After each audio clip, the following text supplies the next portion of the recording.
Queridos hermanos y hermanas, que la paz de nuestro Señor Jesucristo llene sus hogares y acompañe sus corazones en este momento. Sean todos bienvenidos una vez más a nuestro canal El Señor esté con vosotros, un espacio donde cada día buscamos acercarnos más a Dios, fortalecer nuestra fe y reflexionar sobre aquellas enseñanzas que pueden ayudarnos a vivir una vida espiritual más profunda. Hoy quiero compartir con ustedes una reflexión sobre una práctica muy común entre los católicos de todo el mundo, una costumbre que millones de personas realizan cada noche antes de dormir. Es una acción sencilla, muchas veces nacida del amor a Dios, del agradecimiento por el día vivido y del sincero deseo de no cerrar los ojos sin dirigirle una oración. Me refiero a rezar estando acostado. Quizás usted también lo ha hecho en más de una ocasión. Tal vez llega el final del día agotado por el trabajo, las preocupaciones, las responsabilidades familiares o las dificultades que ha tenido que enfrentar. Tal vez el cansancio es tan grande que apenas puede mantenerse despierto y aún así decide dedicar unos momentos al Señor antes de descansar. Si ese es su caso, quiero que escuche con atención lo que vamos a compartir hoy. Antes de continuar, es importante dejar algo muy claro para evitar cualquier malentendido. Rezar acostado no es un pecado. Nadie está aquí para juzgar a quienes han orado de esta manera, con sinceridad y con fe. Tampoco buscamos sembrar culpa en el corazón de nadie, ni hacer sentir mal a una persona que aun estando cansada, enferma o limitada por sus fuerzas, ha querido recordar a Dios antes de quedarse dormida. Sin embargo, también es importante detenernos por un momento y reflexionar. ¿Qué significado espiritual puede tener esta práctica? ¿Qué actitud interior expresa cuando nos presentamos ante Dios? ¿Existe alguna enseñanza de la Iglesia o de los santos que pueda ayudarnos a comprender mejor este tema? Entre quienes hablaron sobre ello se encuentra el Padre Pío de Pietrelcina, uno de los santos más queridos y admirados del siglo XX, marcado por las llagas de Cristo y conocido por su profunda vida de oración. Dedicó gran parte de su existencia a escuchar confesiones, orientar almas y ayudar a innumerables personas a acercarse más a Dios. Su experiencia espiritual lo llevó a ofrecer consejos que todavía hoy siguen iluminando la vida de muchos fieles. Según relataron algunos de sus hijos espirituales, el Padre Pío dejó una advertencia sobre la costumbre de rezar acostado. No se trataba de una condena ni de una crítica dirigida a quienes se encontraban enfermos o verdaderamente agotados. Más bien era una enseñanza destinada a quienes desean crecer en su relación con el Señor y profundizar en la manera en que se presentan ante Él en la oración.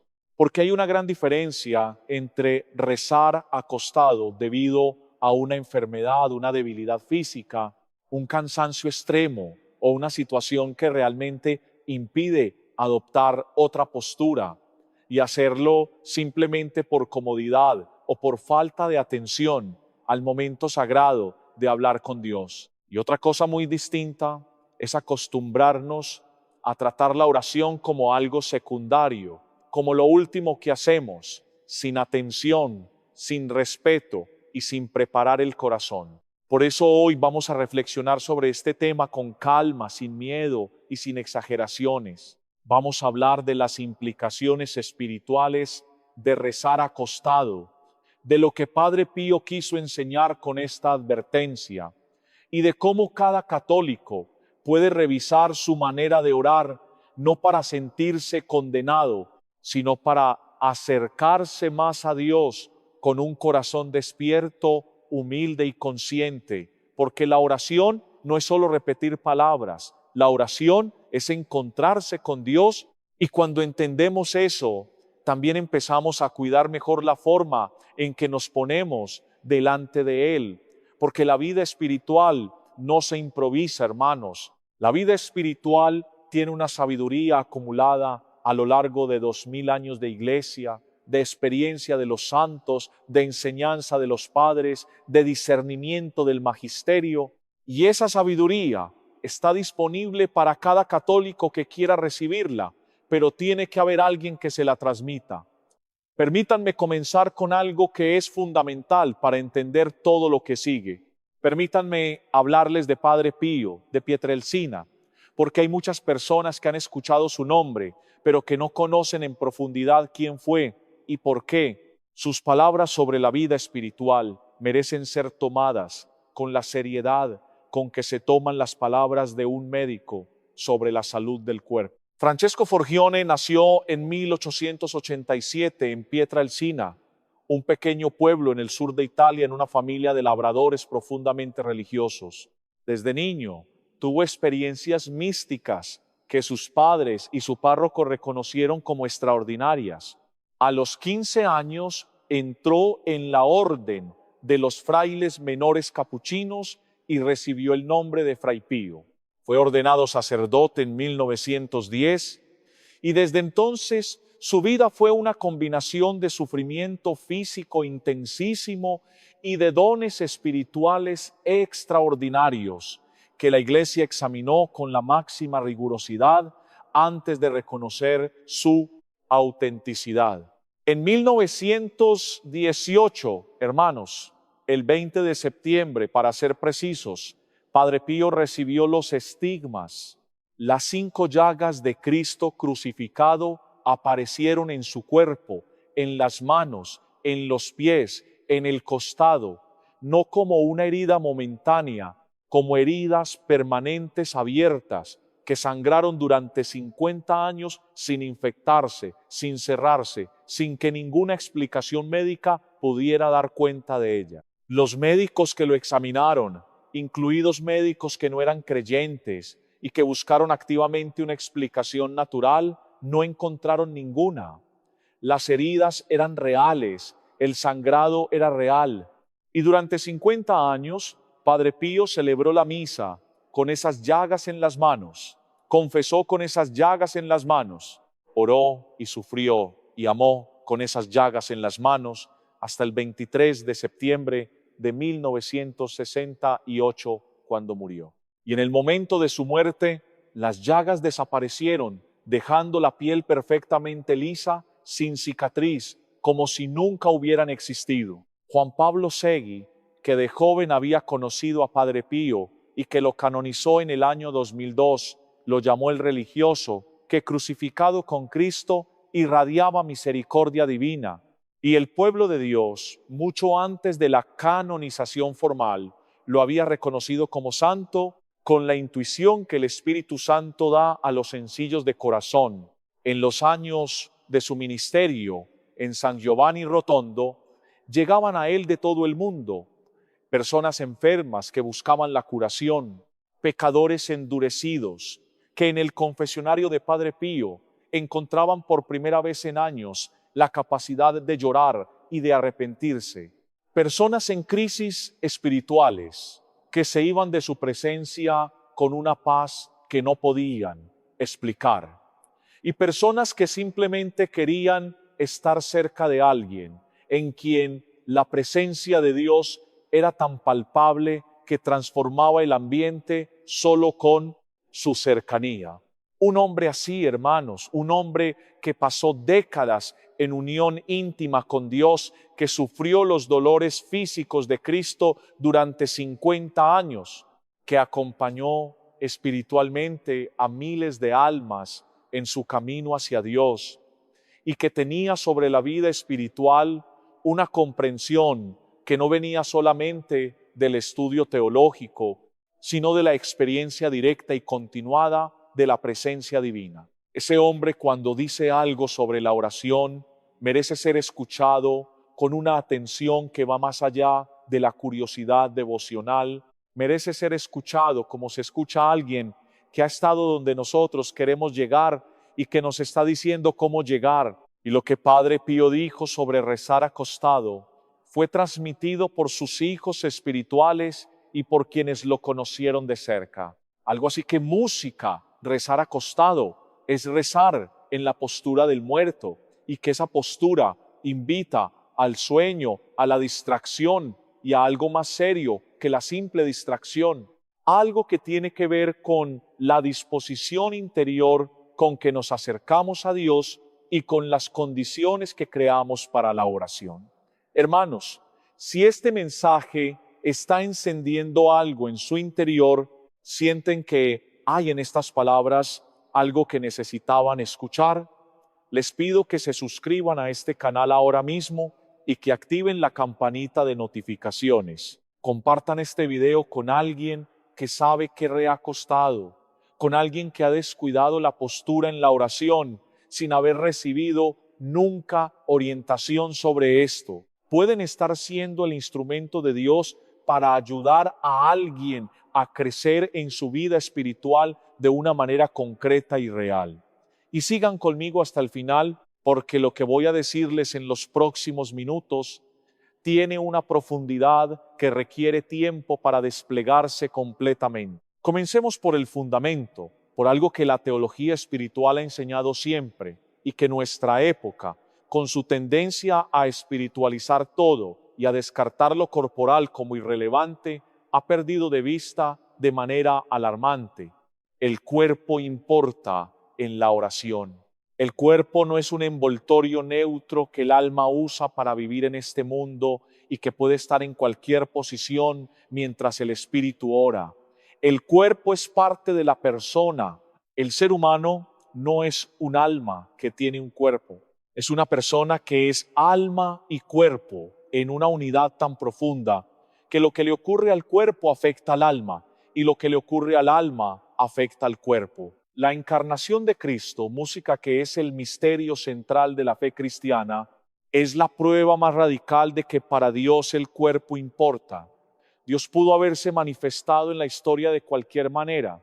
Pudo haberse manifestado como una voz, como una luz, como una energía, como cualquiera de las maneras en que las religiones no cristianas imaginan la manifestación de lo divino. Y eligió hacerse cuerpo, elegir nacer, música, crecer, comer, dormir, sudar, cansarse, sufrir, morir.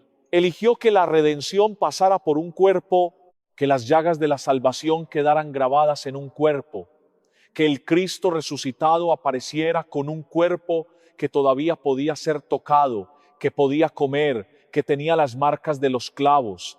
El cuerpo importa tanto para Dios que lo asumió para siempre en la persona de su Hijo.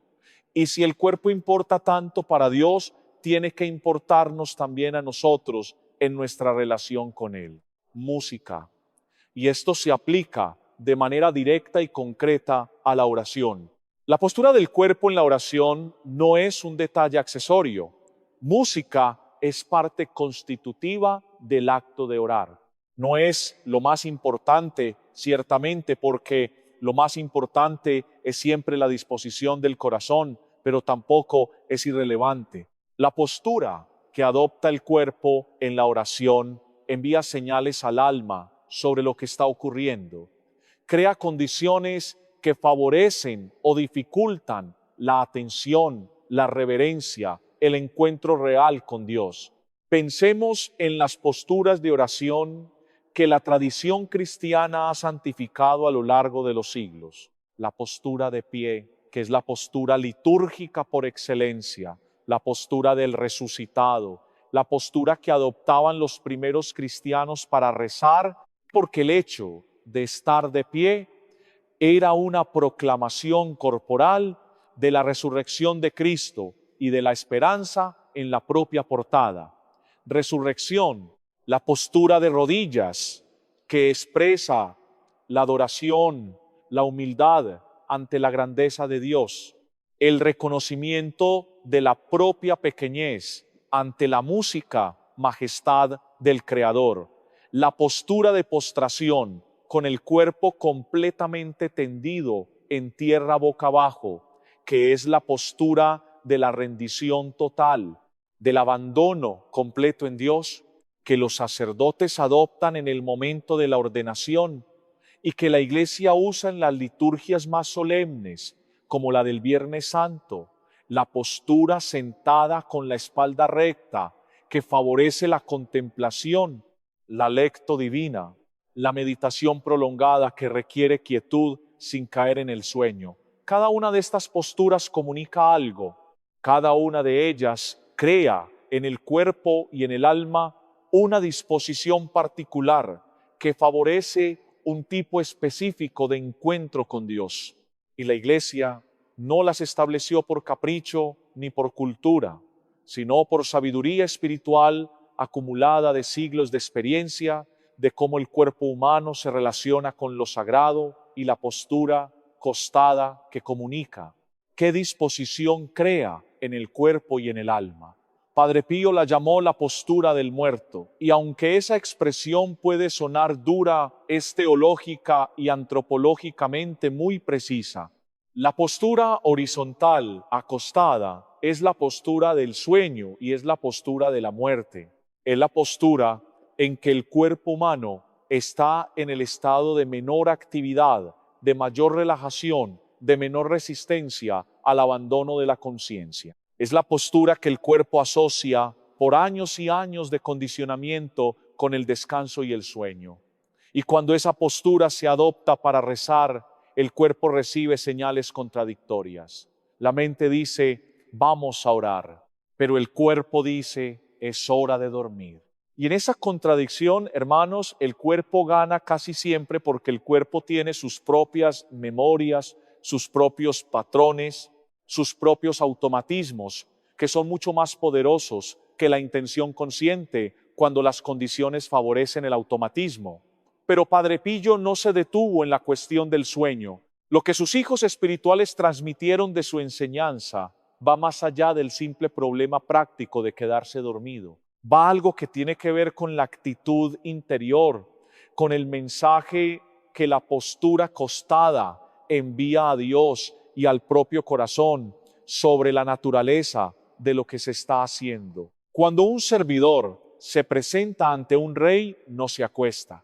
Cuando un hijo se acerca a pedir algo importante a su padre, no lo hace acostado. Cuando un soldado recibe órdenes de su general, no las recibe tumbado en la hierba. Hay posturas que comunican respeto, atención, disponibilidad, y hay posturas que comunican lo contrario.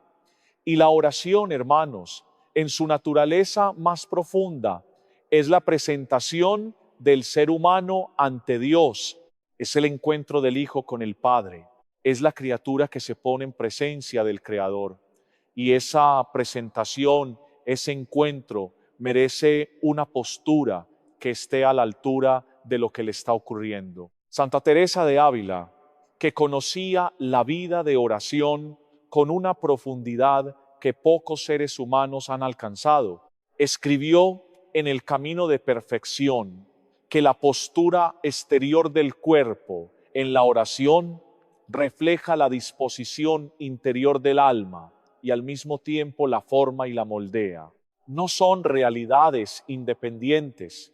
La postura del cuerpo y la disposición del alma se influyen mutuamente de manera continua. Un cuerpo que ora arrodillado va creando en el alma la disposición de la humildad. Un cuerpo que ora de pie va creando en el alma la disposición de la esperanza y de la dignidad del resucitado. Y un cuerpo que ora acostado va creando en el alma, dice Teresa, con la franqueza directa que la caracterizaba, la disposición del que está a punto de perderse, de dispersarse, de abandonar antes de haber comenzado realmente. San Ignacio de Loyola, cuyo método de oración sigue siendo uno de los más eficaces que la Iglesia ha producido en toda su historia, dedicó en los ejercicios espirituales una atención especial a lo que él llamaba las adiciones, es decir, las disposiciones externas que favorecen o dificultan la oración. Y entre esas adiciones, la postura ocupa un lugar prominente. San Ignacio propone que la persona que ora experimente con distintas posturas de rodillas, de pie, sentada, postrada, para encontrar cuál le favorece más el encuentro con Dios en cada tipo de oración.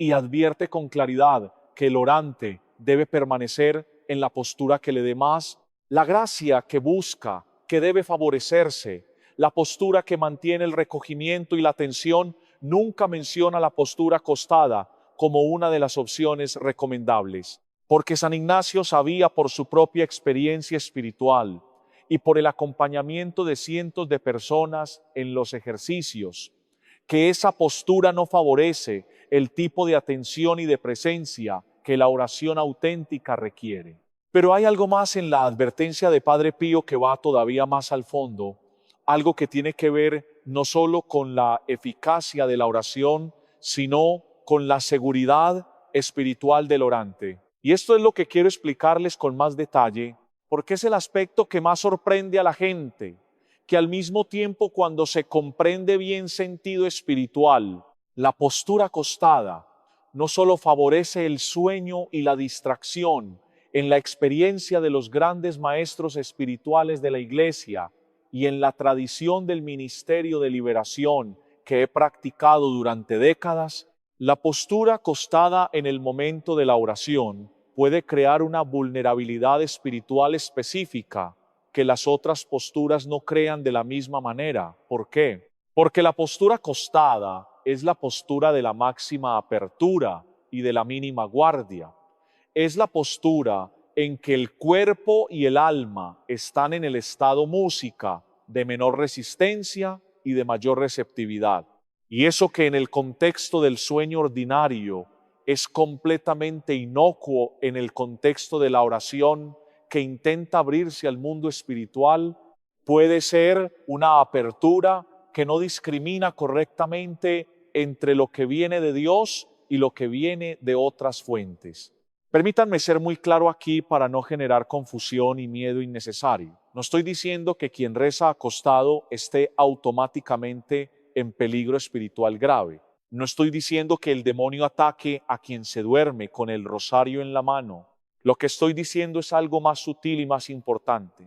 Las posturas de mayor vigilancia corporal, de rodillas, de pie, sentado, con la espalda recta, crean de manera natural en el alma una disposición de mayor discernimiento, de mayor atención, de mayor capacidad para distinguir los movimientos del Espíritu Santo de otros movimientos que no vienen de Él. Los padres del desierto, esos gigantes de la vida espiritual que vivieron en el desierto de Egipto y de Siria en los primeros siglos del cristianismo y que son considerados los maestros por antonomasia de la vida de oración, hablaban mucho de lo que llamaban la nepsis, una palabra griega que significa sobriedad, vigilancia, el estado de atención despierta que el alma debe mantener en la oración para no ser engañada.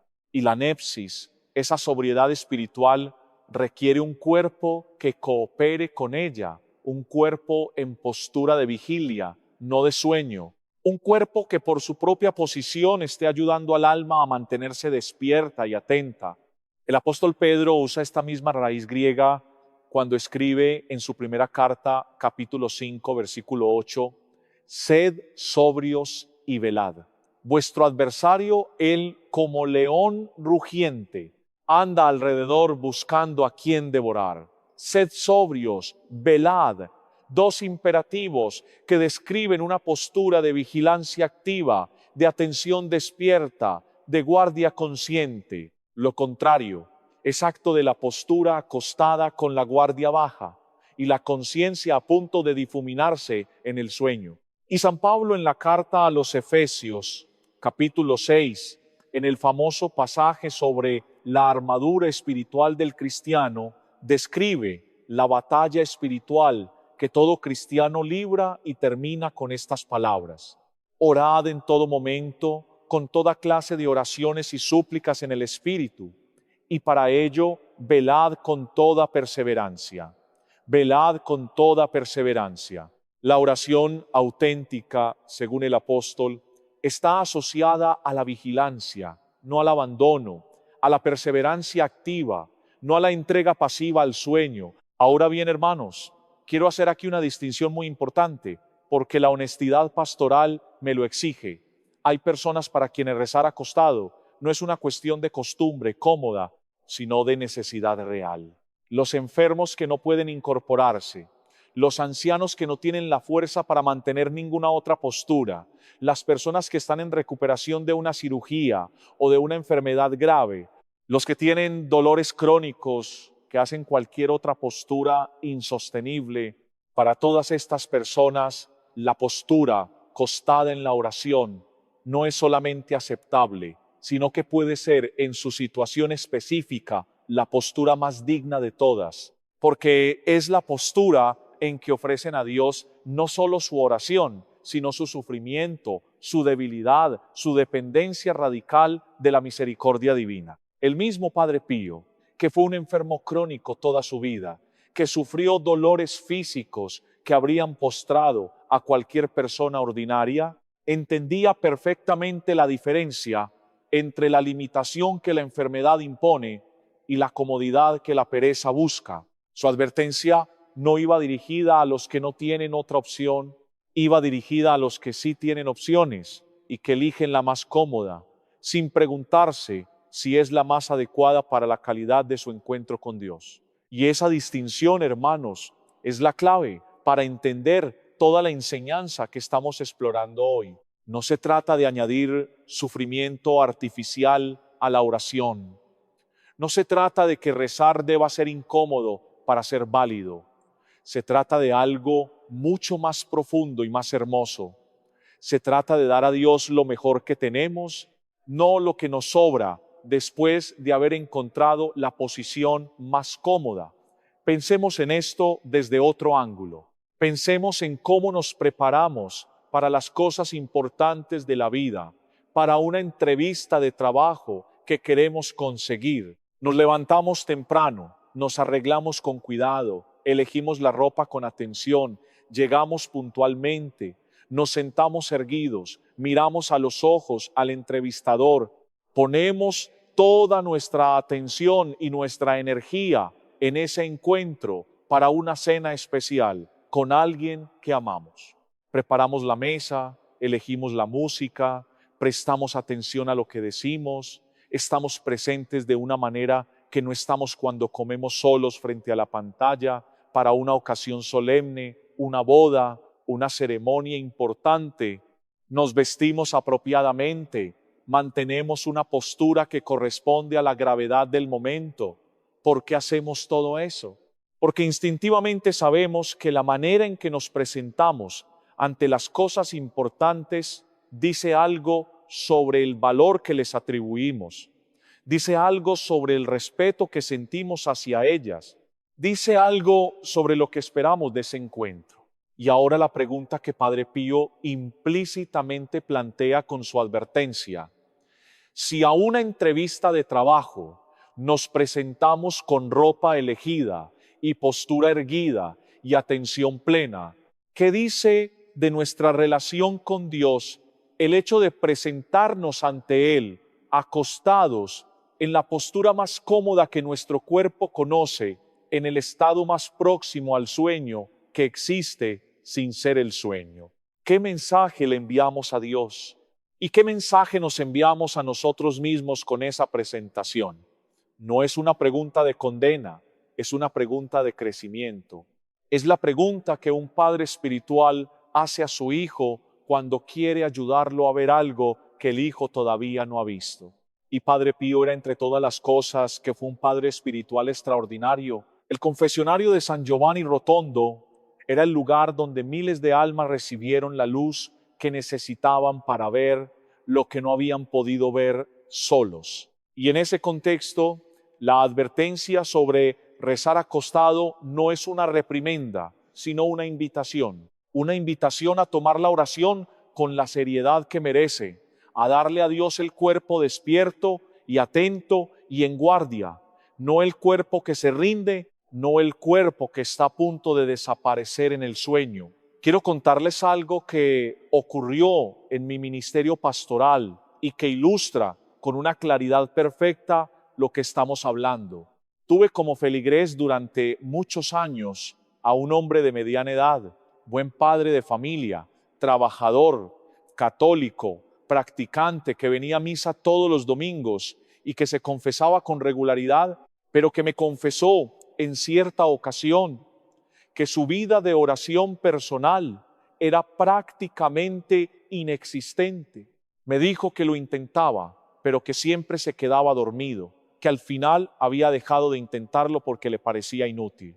Cuando le pregunté cómo rezaba cuando lo intentaba, me dijo que se recostaba en la cama, apagaba la luz, cerraba los ojos y comenzaba el rosario. Y me lo dijo con la naturalidad de quien describe algo que le parece perfectamente normal, sin ninguna conciencia de que había algo en ese método que estaba trabajando sistemáticamente en contra de su intención de orar. Le propuse algo sencillo. Le propuse que durante un mes antes de acostarse, en lugar de empezar el rosario recostado, se sentara en la orilla de la cama con los pies en el suelo, la espalda recta, y en esa postura rezara aunque fuera 5 decenas, solo 5, que probara durante un mes y me dijera qué había pasado.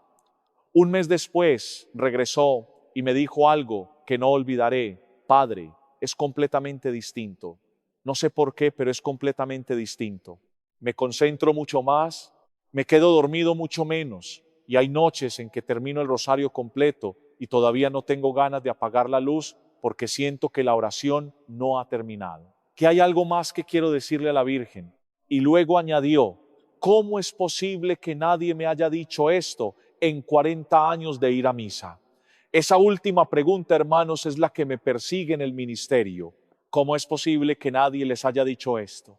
¿Cómo es posible que haya cosas tan concretas, tan prácticas, tan directamente relacionadas con la calidad de la vida espiritual de los fieles, que nunca se mencionan desde el púlpito porque incomodan, porque pueden parecer una crítica, porque es más fácil hablar de cosas generales que de cosas concretas que tocan la vida cotidiana de la gente? Es lo que Padre Pío no hacía. Padre Pío era famoso por su franqueza directa en el confesionario. Las personas que venían a confesarse con él a veces salían sorprendidas porque él mencionaba pecados que ellas no habían confesado, cosas que él no podía saber naturalmente, pero que el don de la lectura de corazones que le había dado, Dios le permitía ver con claridad, y esa franqueza, aunque a veces incomodaba, era exactamente lo que las almas necesitaban para avanzar. Porque la comodidad que mantiene la ignorancia no es caridad, es cobardía disfrazada de delicadeza. Permítanme ahora hablarles de algo relacionado con la advertencia de Padre Pío, que tiene que ver con la demonología y con la experiencia del ministerio de liberación, porque música, hay un aspecto de este tema que pocas veces se menciona y que sin embargo tiene una importancia real para ciertas personas en ciertas situaciones en el ministerio de exorcismo y de liberación, que la Iglesia reconoce como un ministerio real y necesario, y para el que designa sacerdotes específicamente formados. Se trabaja con frecuencia con personas que describían música, experiencias perturbadoras que ocurrían en el estado de duérmela, ese estado intermedio entre el sueño y la vigilia, en que la conciencia todavía no está completamente activa, pero el cuerpo tampoco está completamente dormido. Experiencias de presencias que se sienten sobre el cuerpo, de voces que se escuchan sin que haya nadie, de visiones que se tienen con los ojos cerrados, pero que se perciben con una claridad que supera lo que normalmente se describe como sueño, de sensaciones físicas inexplicables que ocurren en ese estado liminal. No todas estas experiencias tienen un origen sobrenatural. La ciencia tiene explicaciones para muchas de ellas. La parálisis del sueño, la hipnagogia, las alucinaciones hipnagógicas, que son fenómenos neurológicos bien estudiados. Pero lo que los maestros espirituales y los sacerdotes dedicados al ministerio de liberación han observado es que hay personas que son más vulnerables a influencias espirituales negativas en ese estado de duérmela, precisamente porque es el estado en que la guardia del discernimiento consciente está más baja y que rezar en postura acostada, que es la postura que más fácilmente lleva a ese estado de duerme vela, puede en ciertos casos crear condiciones de vulnerabilidad que no se crean música de la misma manera en las otras posturas de oración. Repito, no es algo que le ocurra a todo el mundo, ni algo que ocurra automáticamente, pero es algo que los pastores de almas deben conocer y transmitir, porque hay personas que han tenido experiencias perturbadoras durante la oración acostada y que no habían recibido nunca la información que les hubiera permitido entender de dónde venían esas experiencias ni cómo evitarlas. La solución práctica en esos casos es exactamente la que Padre Pío recomendaba, la postura de mayor vigilancia en la oración. De rodillas cuando sea posible, sentado con la espalda recta cuando no lo sea, de pie cuando la oración lo invite y reservar la postura acostada para los momentos en que genuinamente no hay otra opción. Ahora quiero hablarles, hermanos, de algo que me parece igualmente importante para equilibrar todo lo que hemos dicho y para que nadie salga de este mensaje con una imagen distorsionada de lo que la fe cristiana propone sobre la oración y el cuerpo. La tradición cristiana no ha sido nunca una tradición que desprecia el cuerpo, ni que propone una espiritualidad descarnada, donde el cuerpo es simplemente un obstáculo para el alma. Eso sería gnosticismo, que es una herejía antigua que la Iglesia rechazó desde sus primeros siglos. La tradición cristiana propone la santificación del cuerpo, no su negación. Propone que el cuerpo ore junto con el alma, que la experiencia espiritual sea una experiencia de toda la persona, que la postura y el gesto, música y el movimiento del cuerpo sean expresiones de la fe y no simplemente su envoltorio inerte. Y en ese contexto, la invitación a orar en postura de mayor vigilancia no es una invitación al rigorismo ni a la mortificación artificial, es una invitación al amor que da lo mejor de sí mismo, no lo que sobra, al amor que se presenta ante el amado con la mejor disposición posible, no con la que resulta más conveniente. Al amor que entiende que la calidad de la atención que damos a Dios en la oración dice algo sobre la calidad del amor que le tenemos. San Juan de la Cruz escribió que el amor es la medida de todo bien, y la postura de la oración desde esta perspectiva. Música es una expresión de amor.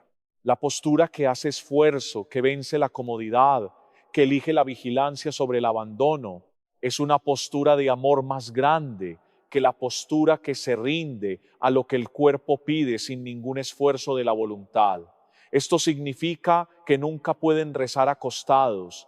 No significa que cuando lo hagan, que lo hagan con conciencia, que sepan lo que están haciendo y por qué. Que si las circunstancias genuinamente no les permiten otra postura, recen paz y con confianza en la misericordia de Dios que nunca desprecia al que se acerca a Él, aunque lo haga con limitaciones, y que si sí tiene la posibilidad de elegir una postura diferente, se pregunten honestamente. Si la costumbre de rezar acostado está sirviendo a su vida de oración o si la está limitando, permítanme ahora darles algunas sugerencias concretas para quien quiera crecer en la calidad de su postura de oración. Sugerencias que vienen de la sabiduría espiritual de la Iglesia y de la experiencia pastoral de décadas de acompañamiento de almas en su camino hacia Dios. La primera sugerencia es la postura de rodillas para la oración de la noche. Sé que para muchas personas esto puede parecer difícil, especialmente para los que tienen problemas en las rodillas o en las articulaciones.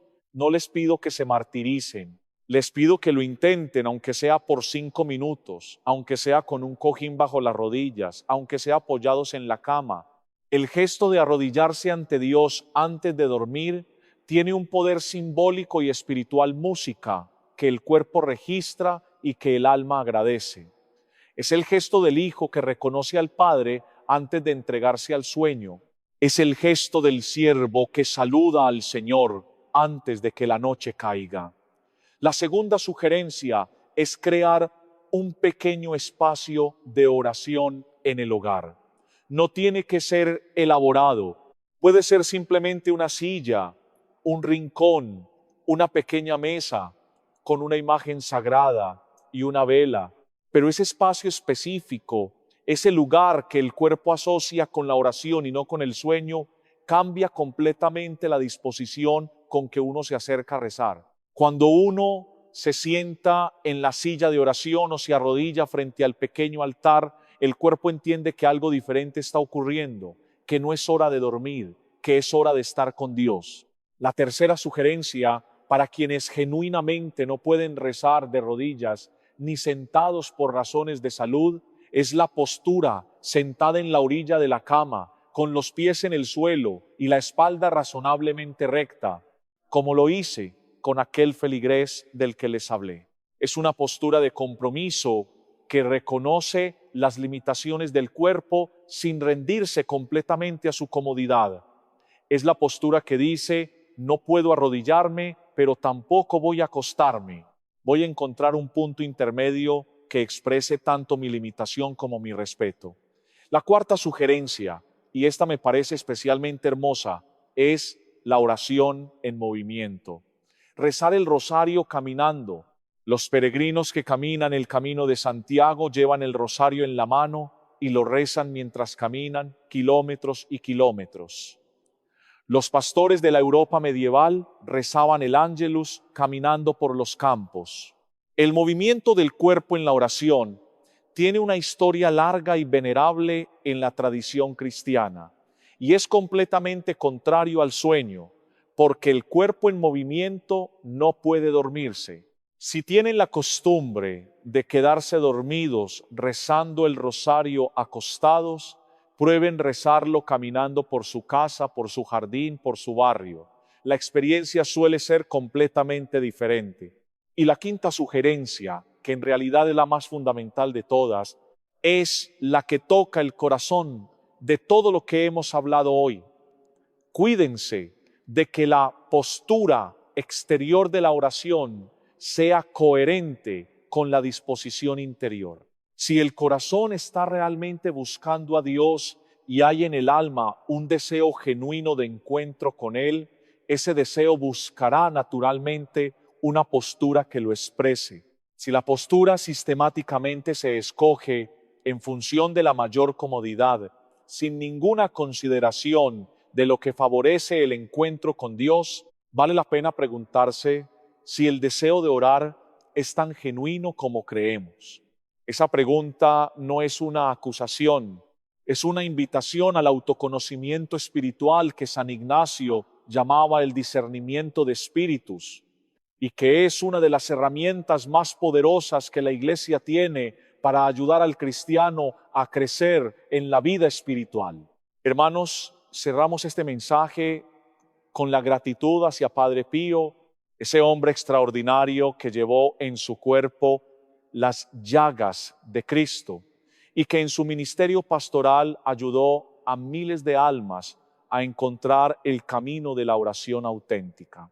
Su advertencia sobre rezar acostado no fue una norma rígida, fue el consejo de un padre espiritual que había visto en el confesionario lo que ocurre cuando la vida de oración se descuida, cuando se sustituye el esfuerzo amoroso por la comodidad rutinaria, cuando el cuerpo deja de cooperar con el alma en su búsqueda de Dios.